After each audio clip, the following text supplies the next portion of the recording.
All right, I think we're recording. And we're recording. We are recording. Welcome to Best Buddy Spookies. Best Buddy Spookies with your hosts, the Sly and the Koopa.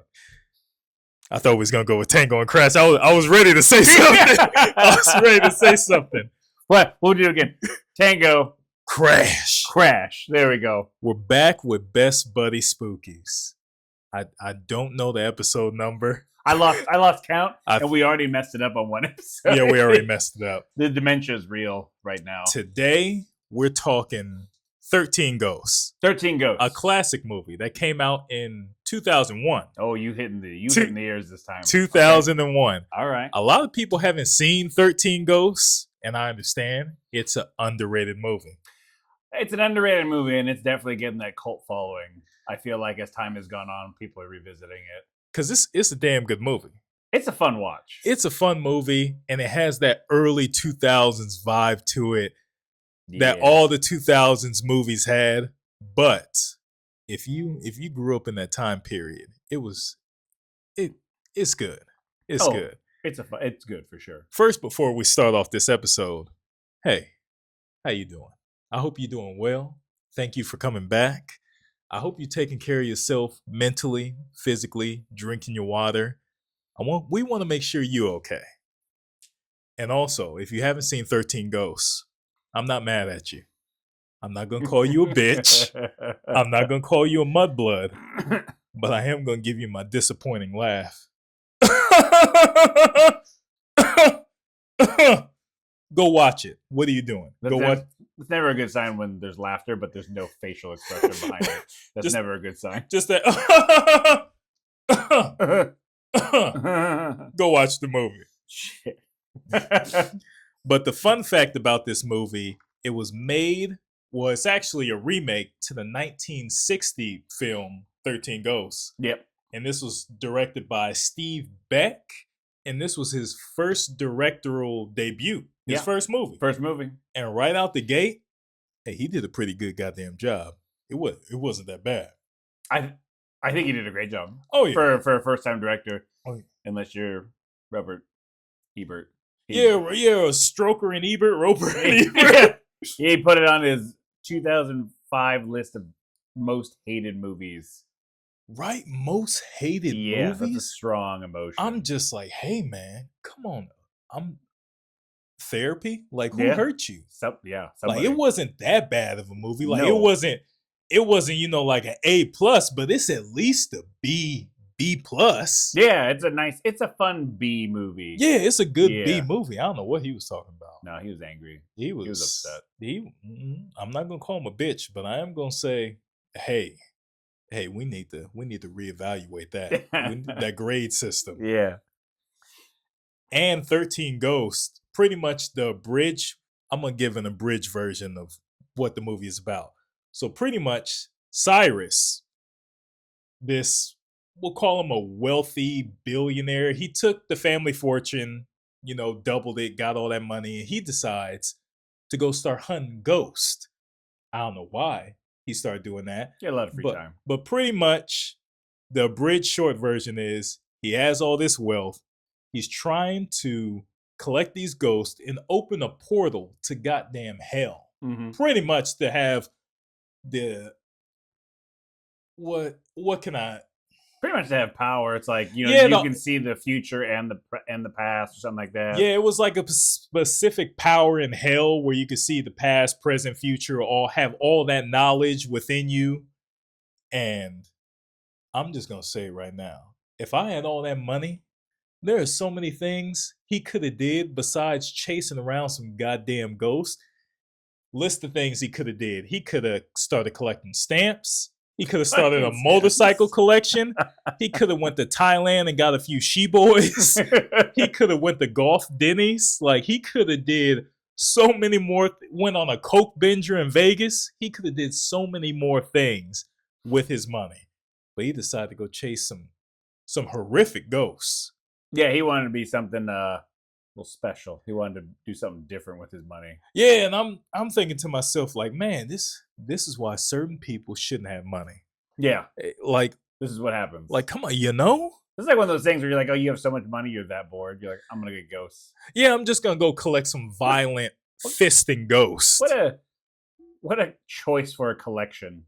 You know, remember people used to collect Beanie Babies, and this dude's out here collecting ghosts. Yeah, right? Yeah. Like, Jesus Christ. So we about to hop into the whole acts of these movies, and we're just gonna talk about 13 Ghosts. We're gonna have a good time. Pull up a chair, lift up your skirt. We're gonna have a fun time. Yeah. We're gonna have a fun time. Or do both. Whatever. We're gonna have a fun time. It's your life. I'm gonna let you hop into it. Oh shit. Okay. So I mean, the movie starts out, I gotta say, with a really solid opening. So it opens at a junkyard. Cyrus, who's the uncle, the main, we're talking about here, and Dennis, who is played by our future friend Matthew Lillard. Matthew Lillard. They're there to trap a ghost, and shit goes wild. People are dying. They use a truck of blood, just spraying blood all over the place to lure out or bait this ghost into coming out. Because it was the 12th ghost. Yeah. Yeah, because we can't spoil it because Yeah. the 13th was blah, blah, blah, blah, blah. Yeah, blah, blah, yeah. But they were looking for the 12th ghost. Redacted. And the crazy thing is, one thing I like about this movie is that Dennis, played by Matthew Lillard, was a paranormal, I'm going to call him a paranormal sightseer. So he can pretty much go to the location, touch the objects, and pretty much find the ghosts, like Yeah. a Dragon Ball radar. Yeah. So Cyrus was using him, pretty much told him, oh yeah, we're partners, we're friends, help me find these ghosts, and I'm gonna pay you handsomely. So on top of him having that ability, every time he used it, it looked like it was taking some time off his life. Yeah, it was shortening his lifespan. I was like, Jesus Christ, that looked fucking stressful. Yeah, that max health bar was going down. Yeah, I was like, God damn, I wouldn't want to live like that. I'd jump on the freeway and play in traffic because that was crazy. Yeah, but he can also use that ability to kind of get information from people. He touches Cyrus's shoulder because he's like, something's going on here. So he touches his shoulder and he gets like glimpses of stuff that's going on. But he couldn't put it together because Cyrus got him off too fast. Yeah. Got him off too fast. And also, a cool thing about this movie is that they had the glasses. Yeah. One thing that made this movie very different, it wasn't just, everybody can see the ghost or only Matthew Lillard, Dennis, could see the ghost. They had these special glasses where they could pick up the paranormal activity and see the ghost. So as long as you had the glasses, you could see the ghost. Everybody could see the ghost. So nobody was out here in the dark. I thought that was pretty cool how they explained that and did that. Yeah, that was cool. And it was a throwback to the original from 1960, 1970, where in the movies, the ghosts on screen couldn't be seen unless you were wearing glasses that they gave you in the theater. Yeah. So that was like a cool little throwback to that one. I thought that was really cool. So they're in this junkyard trying to get the 12th ghost, which is the most violent and crazy of them. Yeah. And when Matthew Lillard, touched the ground to see all what happened there, he was like, oh shit, this motherfucker killed like 40-something, 60 people. And Cyrus was just like, yeah, I already know that. Don't bother me. But can we get to work, please? Yeah, he's been adding to his dead body collection, since he's been dead. It's like, all right, well, shit, maybe that's not the one we want to play around with. And so they're trying to capture this ghost. They come in with a team of people, whole team wiped out. Yeah. Whole team gets wiped out. Just fucked. Filleted. Yeah. That one dude got bent, like he was like doing some crazy yoga pose, just getting snapped in half and just reverse sandwiches right into like he was doing Pilates, like goddamn, just folded him like a lawn chair. Yeah. I was like, Jesus Christ. If I saw that, if I saw my buddy Ralph get folded like a goddamn pretzel and sucked up into a damn car, I'm leaving the job site. I'm leaving the job site. I'm done. I don't care if I got dental, life insurance, free lunch. I'm getting the fuck up out of there. I'm gonna be like, look here, Bucko, I don't get paid enough for this. Yeah, I'm done. I'm out. Yeah. Fucking crazy. And then after the whole incident in the I was about to say graveyard, the fucking Turned it into a graveyard. the basically. fucking junkyard, they capture the ghost, and that's when we find out that Cyrus allegedly died. Yeah, Allegedly. he's sitting there. It looks like something just like cut right across his neck, and then he's like, "Oh, Cyrus is dead." Yeah. And that's when we move into the opening credits, which is the introduction of all the main characters. Basically, you're meeting the husband of the family, Arthur, played by Tony Shalhoub. You're meeting the daughter, Kathy, Shannon Elizabeth. You're meeting the son, Bobby, played by Alec Roberts. The nanny, Maggie, is played by Ra Diga, I think is her name. So. Yeah. This was interesting because this was her last movie. Oh, damn. Yeah, this was her last movie that she did. I think she did like 3 movies total. And after this one, she wanted to pursue music instead of things. So this is like her last film. I respect It's a fun that. film. Yeah, I respect that. And then this is where you meet the family, and like the mom, Jean.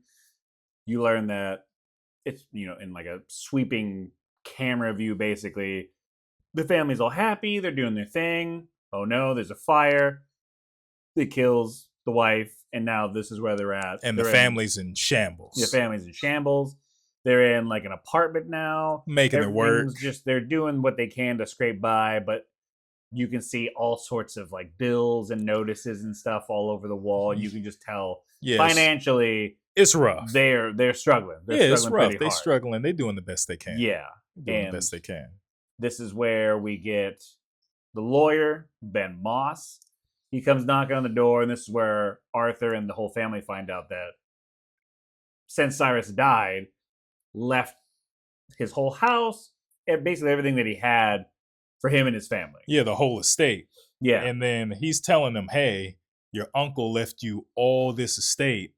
And he's just like, wait, what? Where'd this come from? The family's excited. Yeah. But the dad's just like, hey, this sounds too good to be true. Yeah. Yeah. Like, barely knew this guy. He even says, like, I barely knew him. Yeah. Met him only a few times. He was like kind of outcast because he was wasting the family fortune, basically. Just spending all the money. Yeah. And then the kids are just like, oh, we had a family fortune. And the dad's just like, yeah, we had a family fortune. And he's like, and strange Cyrus over here blew it on God knows what. He blew it on chasing them goddamn ghosts and them poltergeists. Yeah. And maybe he probably also spent it in Thailand with them she-boys. But we don't know. He could have. We don't know. He's a weird guy. He's a strange guy. Cyrus was a crazy man just throwing away money. Yeah. So they're like, okay, well, when can you see his house? The lawyer's like, hey, I'm going there right now. So if you guys want to pack up and come check it out, I'll take you there. It's out of the way. There's no neighbors. There's none of that stuff. And they're driving. And this is like one of those classic kind of early 2000s movies thing where it's like they're driving. You're seeing Kalina. She was one of the paranormal spirit hunter people that was kind of going against Cyrus at the beginning. A goddamn ghost hunter. Yeah. She was kind of going against Cyrus in the junkyard. You see her getting ready, and the family's driving, the lawyer's driving, and like the whole time this is going on, you have this kind of wannabe-ish Marilyn Manson. It's like a montage. Like metal music kind of playing in the background, which is like very on point for like those early 2000s movies. All the early 2000s movies, every time they got to a certain point, it was some rock hardcore music transition. Yeah. And it was just such a vibe back then. I fucking loved it. Yeah. It was just, nowadays it wouldn't work. No, it wouldn't. Due to the times, but the early 2000s, late 2000s, that's how you made a movie. Yeah. If you didn't have that transition, your movie was going to be questioned. Yeah. It was going to get looked at funny. Exactly. And then they drive there and they get to this house, which looks like the Lament configuration. and it's like I'm not going in that. That's the one. That's another thing I like about this movie, because you would expect it to be some sort of fancy mansion, classy castle, but it was this crazy see-through mirror window building labyrinth, Yeah, and that was fucking dope, because it wasn't something I was expecting. It was something thinking outside the box yeah, for sure. Like it had a wild look to it. and a wild design. When I Yeah, first watched it, I was like, okay, I like this movie. You can sign me up. You got my attention. yeah, You got my attention. yeah. Of course. I'm a little stiff right now. You got my attention. They get there, and then there's a power guy who's there's like, hey, you're building your house here is knocking out all the power in the area here. And it's Dennis. Yeah, and it's Dennis, AKA Matthew Lillard. Matt Lillard, aka future friend. Yeah. He's trying to get in the house, dressed as the power guy. The lawyer's trying to blow him off. Arthur's like, yeah, come on in. So, like obviously it's like, hey, if we're affecting this big area, come on in, check the breakers, do what you gotta do. This is technically my house now, so you could come on in. Yeah, you're here to do your job. Like I'm not trying to get in the way. And Dennis is just looking around, just like he doesn't want to be here. Yeah, he knows what's going down. Yeah, he can tell just by looking at it. Like there's some weird shit here. But Arthur, they're all inside. They're looking at the thing, all the stuff in the house. The lawyer wants to talk to Arthur. He's like, hey, just sign a few papers. This is yours. Tells the kids, hey, do not move. Don't touch anything. We don't have insurance. Yeah. And I fucking know you guys are going to do some shit. Just stay right here. And of course, as soon as they go in the other room, they fucking run off. Oh, yeah. And this is where, while this is happening, Dennis is kind of checking out the basement and realizes there's fucking ghosts and shit down here. He realized all the ghosts that him and Cyrus were collecting are down there. Yeah. It's like a petting zoo. Yes. And Dennis is looking. He's just like, oh, man. He said, Cyrus, what did you do? He's looking down there. And it's so overwhelming down there that he doesn't even have to touch anything. He just starts getting the paranormal visions, and he gets out of there. Yeah, he's like, I'm out of the basement. Yeah. He runs up. And this is where, the kids are checking stuff. Maggie and Bobby are running around, racing, having fun. Kathy? Yeah. Oh, my mind blanked for a second. Yeah, Kathy. She's like, I'm going to go find my room and check this stuff out. This is where Bobby finds those glasses so he can start seeing shit. But Arthur's like really hesitant about signing this because I don't have anything. Yeah, this is like crazy. Yeah. And you see the interior of the house as each character is exploring it.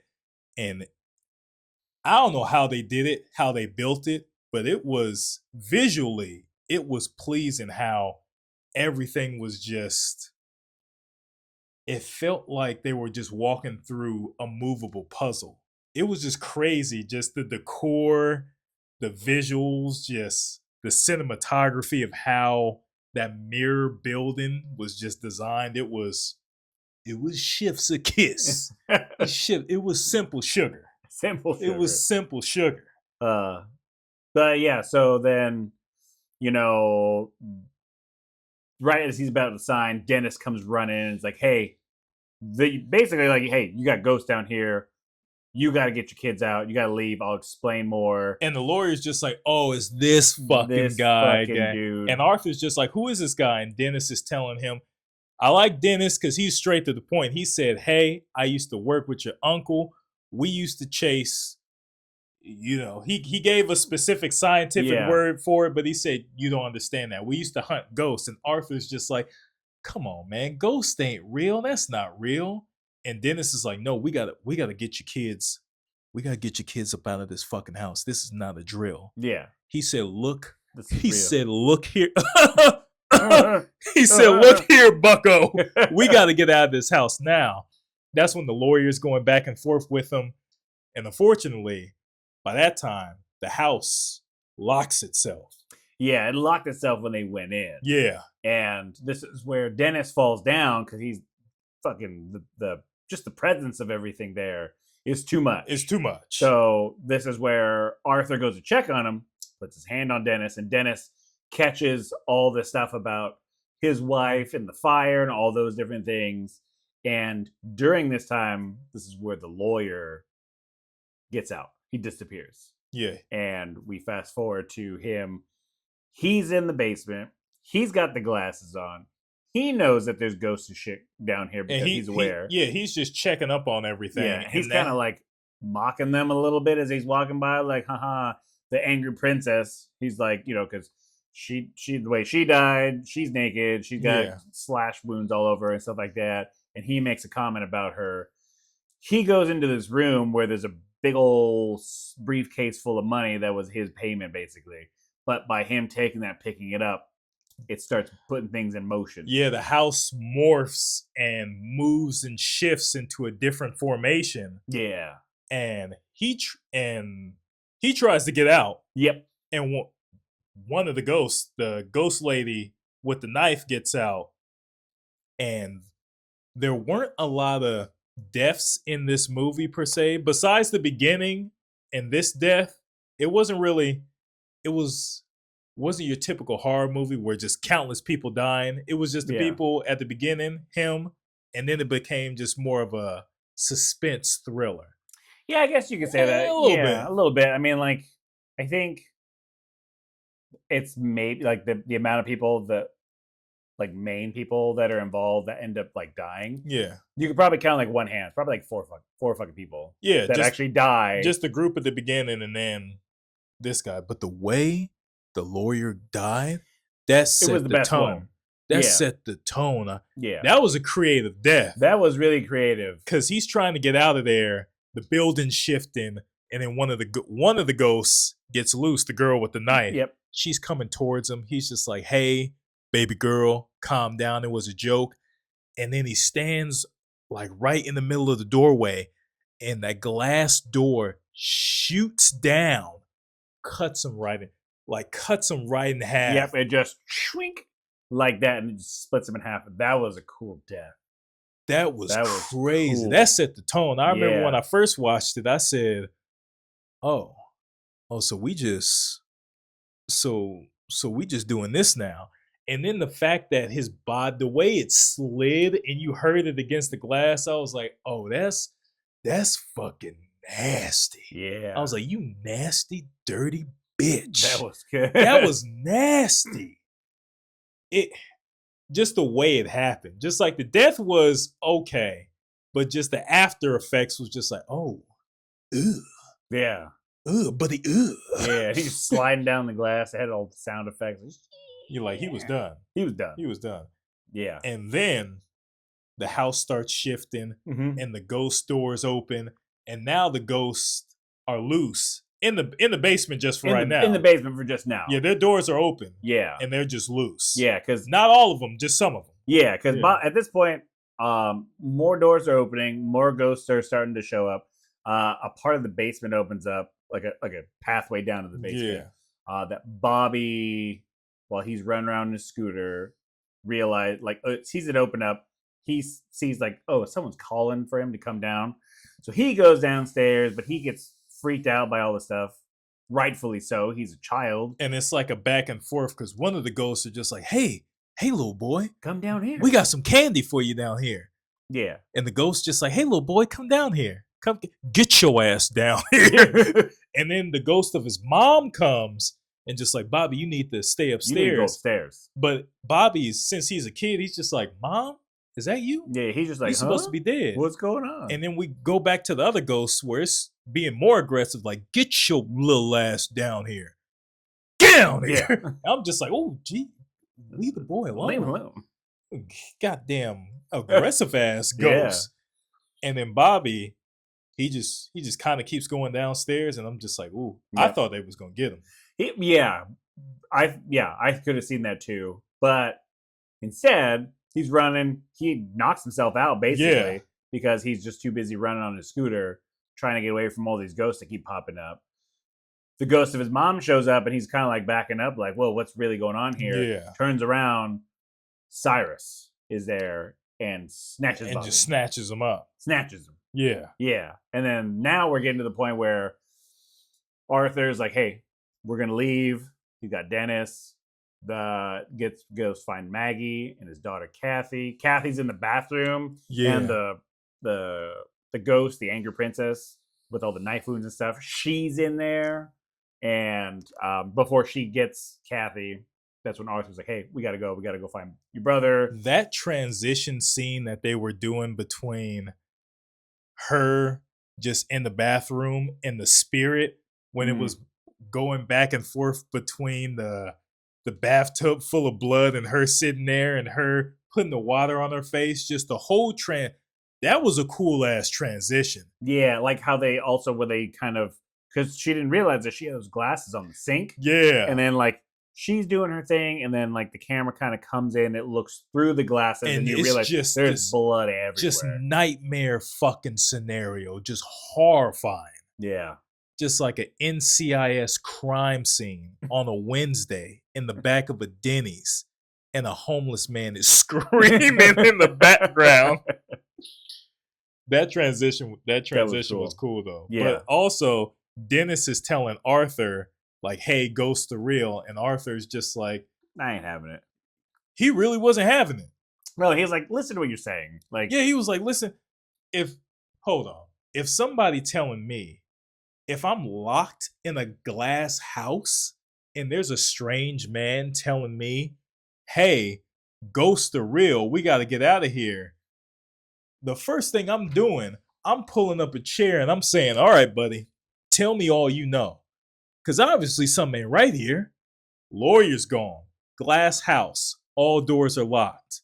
I'm like, Arthur, how you gonna tell me you don't want to believe in shit right now? You better get it together. You better look where you're at. Yeah, look. You better look where you're at, Bucko. Yeah, you're in the lament configuration. The Cenobite's coming out any second. Like, you know? Yeah. Like, I'm just like, buddy, hey, this ain't no Mary Poppins movie special. No. People are getting fucked out here. Yeah. Like, people are getting full on murdered and fisted. You better lock in, get it together. Yeah. Yeah, so now we're getting into it where they're splitting up into teams here. You got Kathy and Arthur. They're going one way. You got Maggie and Dennis. They're going another way. They're looking for Bobby. Kathy's like, hey, maybe he's right. Maybe there are ghosts here. And that's when Arthur's like, I'm not having it again. Yeah. I'm not dealing with this. Like, that's crazy talk. She puts the glasses on, and there's the jackal, the guy with the head cage on and everything, and just immediately starts attacking her right in front of her dad. And then he's like, what the hell is going on? It's like, and he still doesn't believe. Yeah. He's still asking dumbass questions like, what's happening? What's going on? And she's just pinned against the wall, being slashed up and stuff. Yep.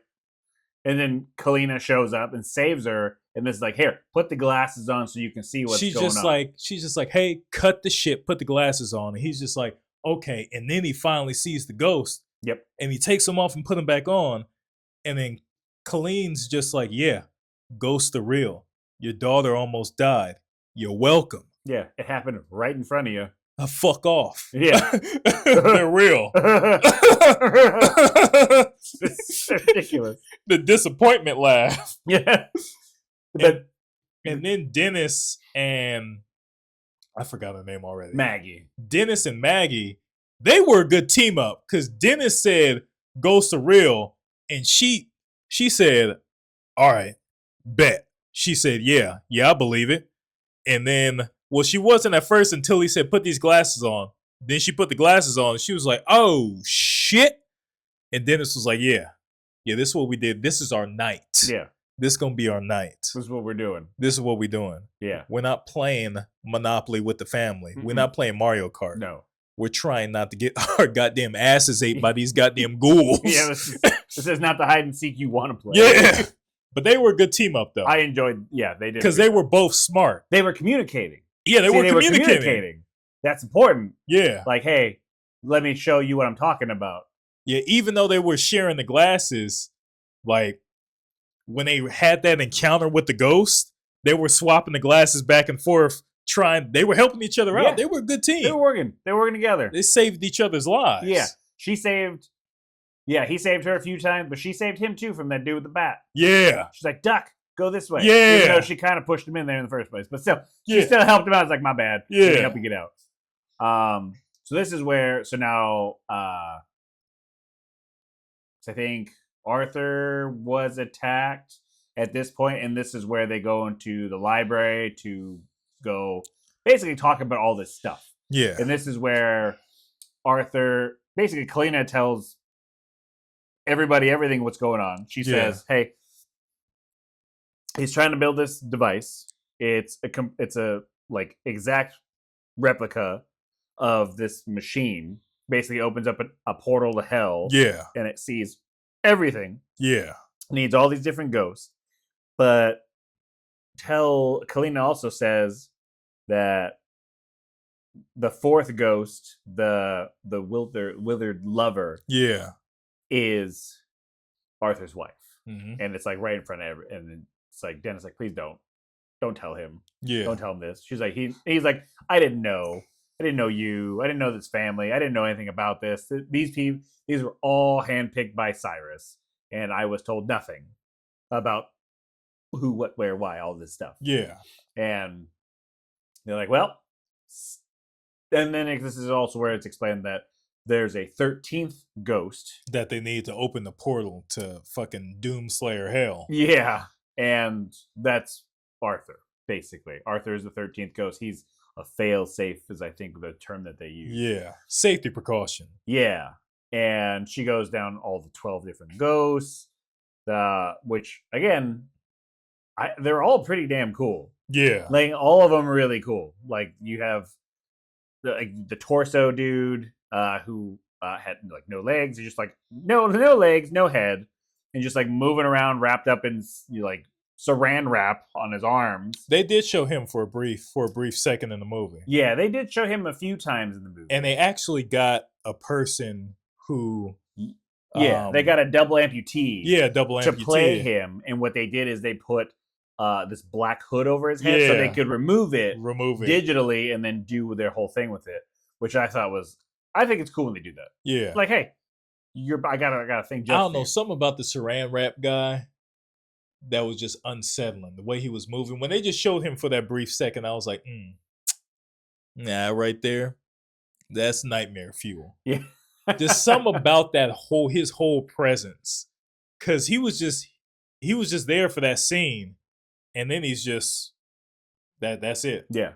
But that one scene, he left the impact. Yeah. To this day, I remember. I remember when I was first watching it, I was like, get the fuck out of here.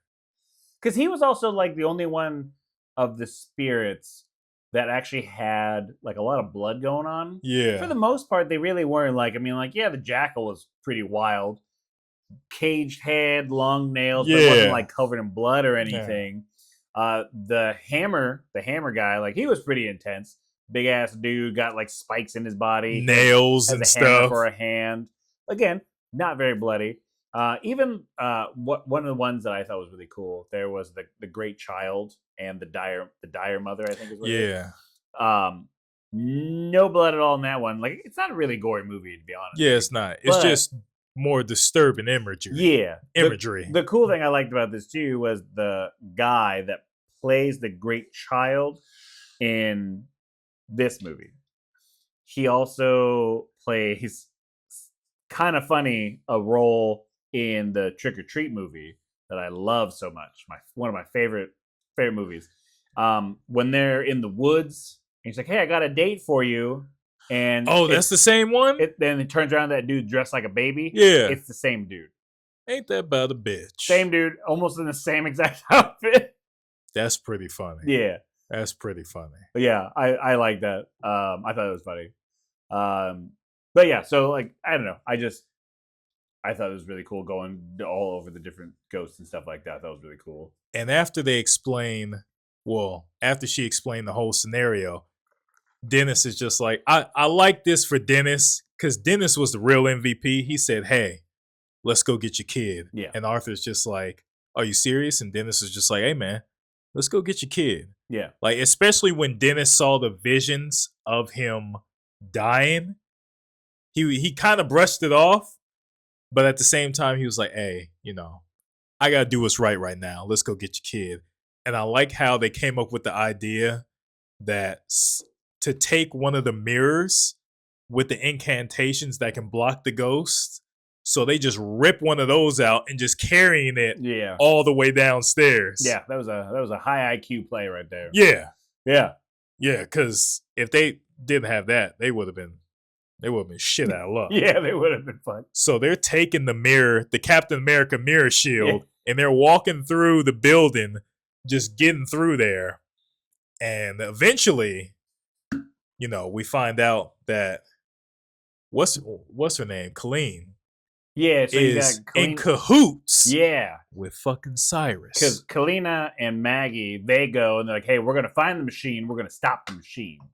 And they go, and while they get to the room with the machine in it, Maggie turns and sees that Cyrus is walking towards her. She's freaking out. Maggie turns and gets a smirk on her face and knocks Maggie out with the book. Yeah. And then they do this quick little makeout kiss. And you realize that she was working with Cyrus from the beginning of the movie. Yep. Like the way that her partner Damon, I think his name, yeah, that he died, and he died so that she could take his spells and his work that he had, so that she could use it with Cyrus. So she's been spying this whole time. Cahoots.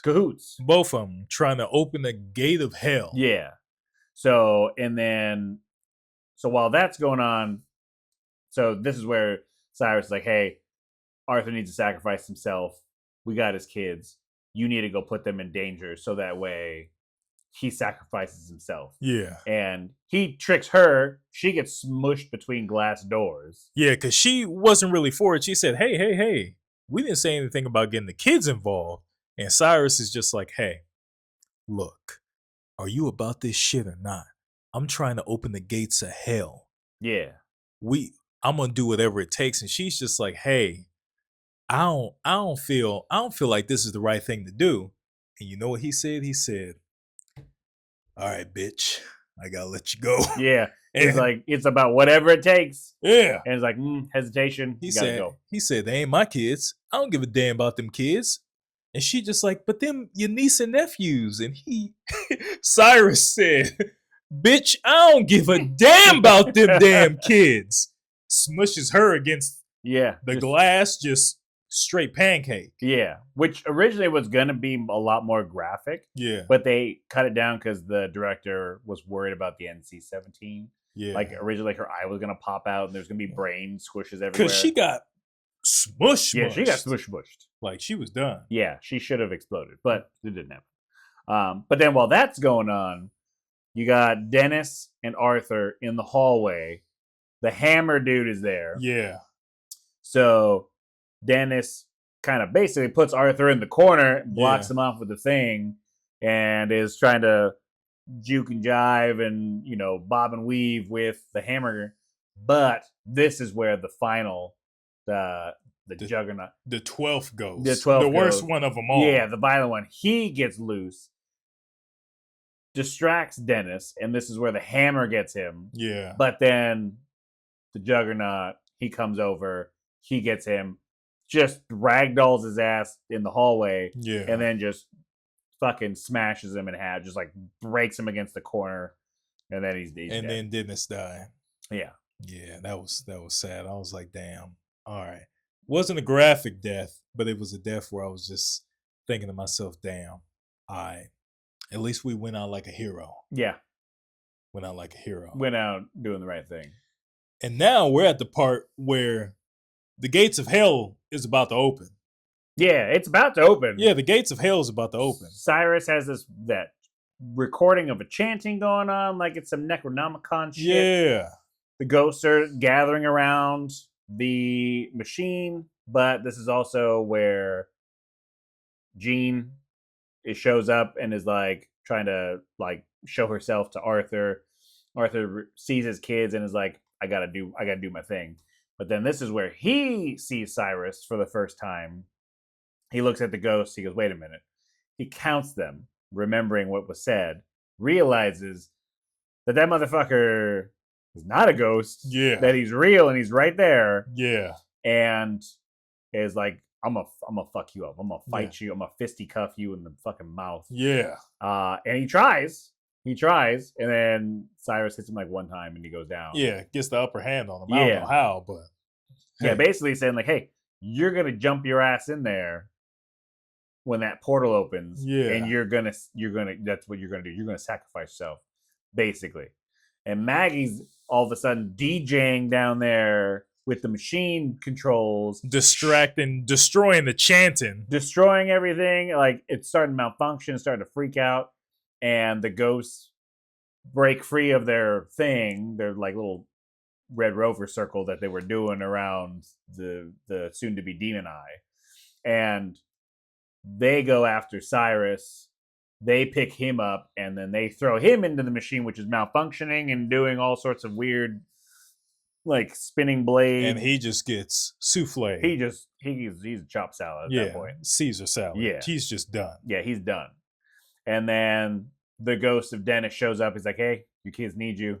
You do what you got to do." Yeah. And Arthur, the machine's like doing its little blade thing, then it stops and does its blade thing. So it's like he's like trying to figure out when to jump.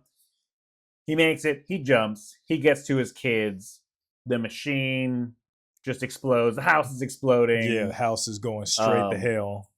All the ghosts, like after everything explodes, all the ghosts are free. They go back out into the wilderness. They just wander. Yeah, they just go like, hey, we're gonna go back to where we were and go back to our ghost lives. And most of those ghosts were fucking demons, and they just left, walked into the woods, and just when you get like the backstory on some of these people, and it's like, oh, they're just loose. You probably should have just left them in the damn cubes, because like you don't need Titan, Juggernaut, Breaker Man back at the junkyard just collecting souls, adding more souls to his jar.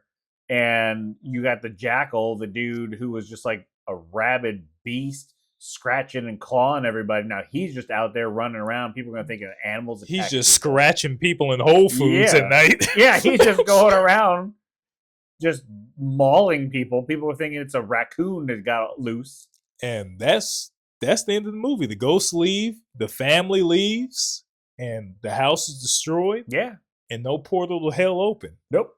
I thought that was still pretty goddamn aggressive. That we were opening a portal straight to hell. Yeah, like, oh, we're doing some Event Horizon shit. Like Cyrus, what are you doing?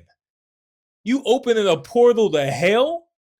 This what you doing on your free time? What kind of fucking hobbies are you into if that's what you're doing, man? Like, man, go to a neighborhood rich people orgy or something. Like like don't be opening portals straight to hell. Maybe he's like, you know what? I've done the eyes wide shut thing. I'm done with that life. I need more excitement. I need something different. Just crossing off his bucket list, skydiving, doing coke off a hooker's ass, open a portal to hell. He's just like, oh, let's try that. He's one. like, I'm kind of running out of things to do. Yeah. I got the weird opera mask orgy thing covered, so I'm like, that's what we need. Open the portal to hell. Yeah. Just like, oh, okay, that's fine. Yeah, that's all we need. And that's pretty much the end of the movie. Is the ghosts just wander off, and that was it. Yeah, that was it. That's a fun watch.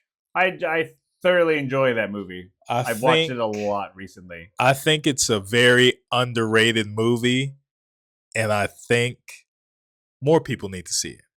100%. More people. It's a solid B movie, B+. It's a fun kind of popcorn movie where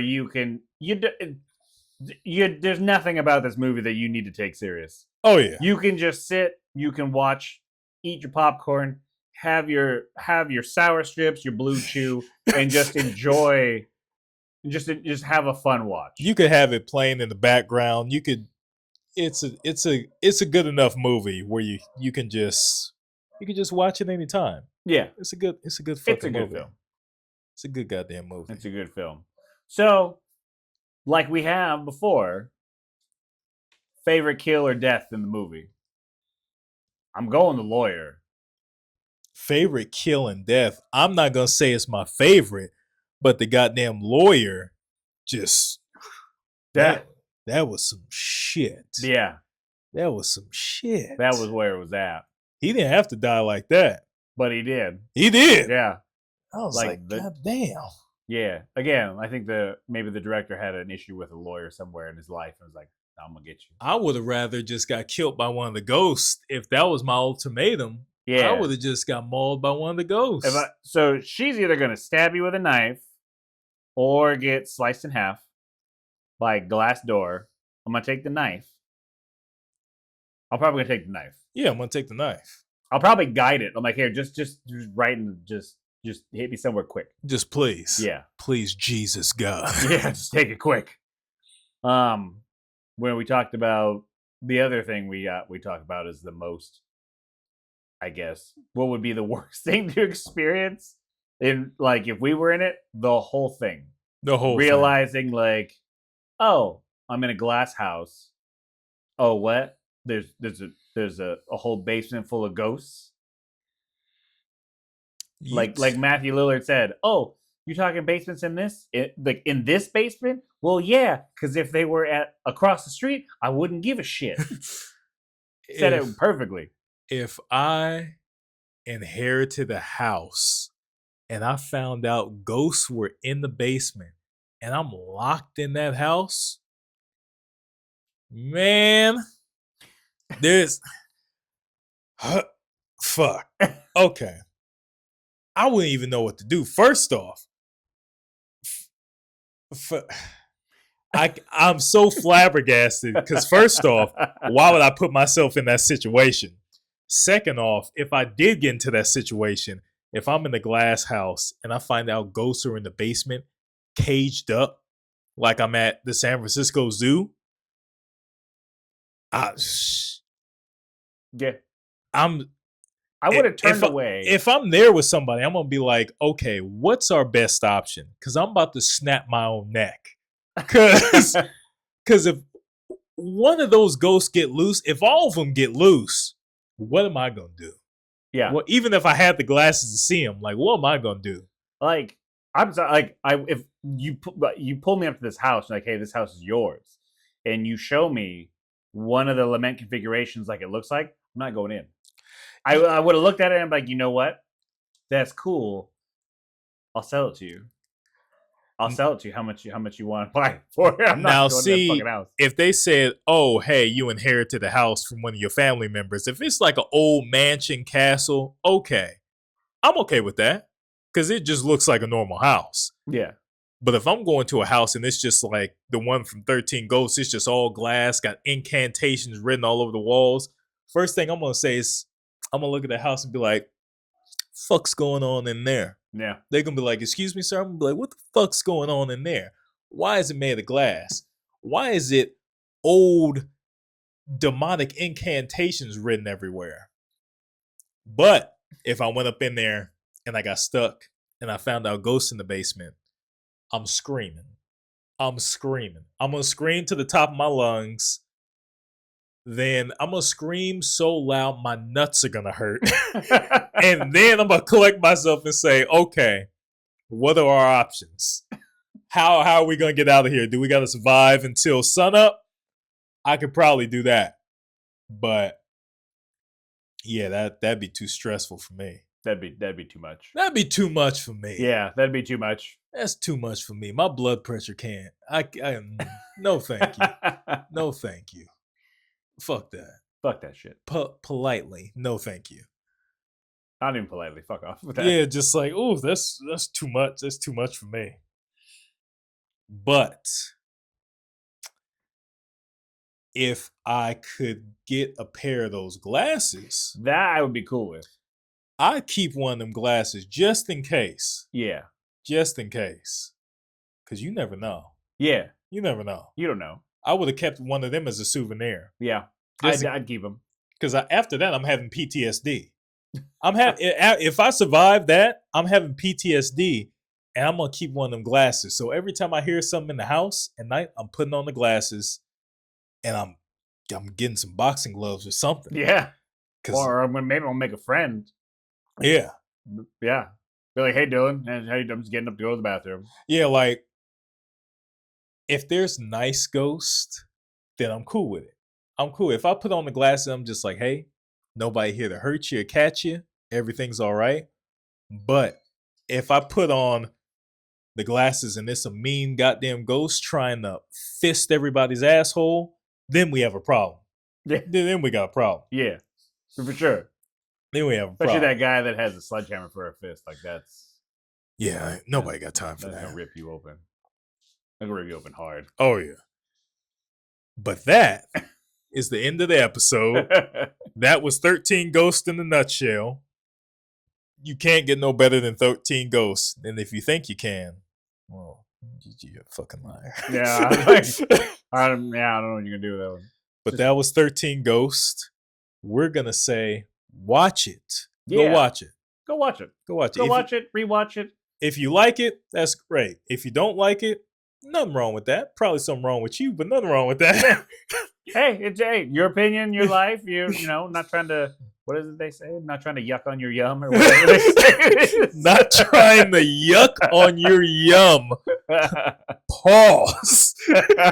Pause, please. But that was 13 Ghosts. Thank you for watching. We hope you had a good time. I had a good fucking time with all of you watching and or listening. Or listening. Or listening. Because some people can't see, they can only listen. That's the thing. But we like to be inclusive. Yeah. So that's it. Go to the YouTube, subscribe to the YouTube channel so your papas can eat. Papa's trying to eat. We're pretty hungry. We trying to eat. Yeah. So subscribe to that YouTube. Go to the Instagram. Follow us there. We got all types of daily shit going on, all types of fun stuff. If you're not on the Instagram or YouTube, what are you doing? What are you doing? If you're not on there, you're probably in Thailand with them goddamn she-boys. Or probably doing lines of coke. Yeah. I don't know what you're doing. Or maybe you want something to listen to while you drive. You check us out on Spotify. Oh yeah, we on Spotify We're on too. Spotify. We on Spotify too. And then if we end up learning Mandarin, be on Red Note. If we learn Chinese and Mandarin, we'll be on Red Note. I heard they're very nice. I heard they're nice to us. I heard they're nice over there. My Chinese spy told me it's a good place to go. Mine's a weird guy. He goes by Betty. He's a weird dude. That was episode number such and such. Yeah, it's a number. We'll see you on the next episode. Thank you for joining us.